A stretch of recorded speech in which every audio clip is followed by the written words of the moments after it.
I speak of Ella Montgomery, I have to refer to my family, particularly my mother and her parents. My mother was born in Green Gables. She was the oldest daughter of Ernest and Myrtle Webb. My grandmother and grandfather Webb lived in Green Gables because they were helping my grandmother, Myrtle Webb's great aunt and uncle, who were Margaret and David McNeil. They were elderly, and they came to stay with them and help run the farm. My mother was born there, as were her siblings, and they lived very close to Ella Montgomery.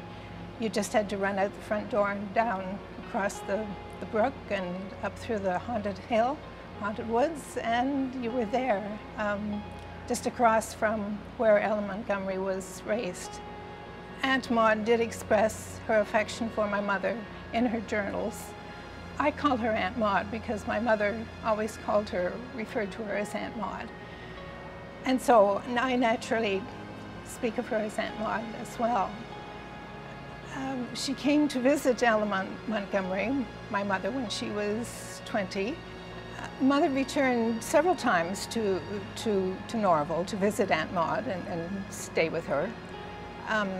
During her very first visit, she would have met my father, Murray Laird, and of course he lived just up the hill, the East Hill from Norval.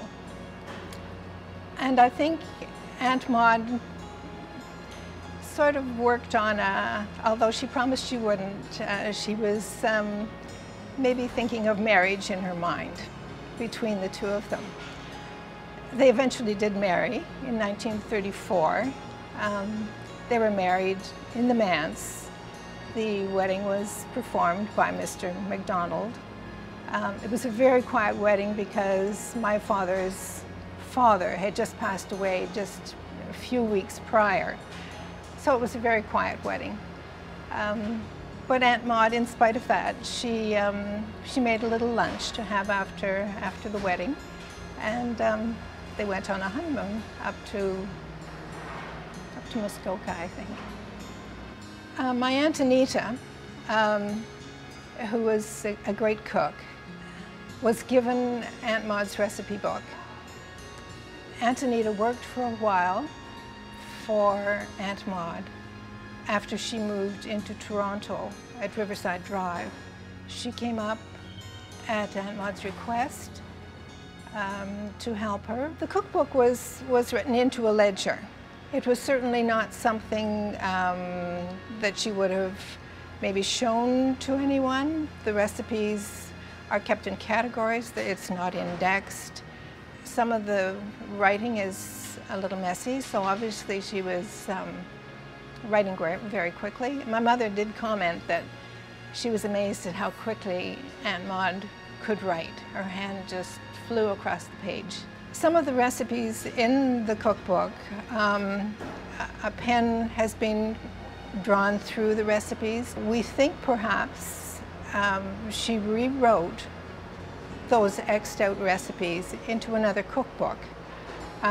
We can't be sure of that, but we suspect that she prepared something else. And then when Aunt Anita was working for her, maybe she did it in those last years. And maybe she handed Aunt Anita her old ledger book with the old recipes. Kelly and I thought up chapters rather than having just a recipe book as a recipe book. We thought up chapters that would coincide and fit into a theme. For instance, the workaday world of a minister's wife, and we chose recipes that would suit that thing, or companies coming for dinner. And so Kelly wrote in a lot of history about the Webb family and Green Gables. So it was fun. It was fun to do that together, particularly with Kelly. In the front of the cookbook that we have, there's a quote. "If I had not been a poor devil of an author, I think I would have made an excellent cook."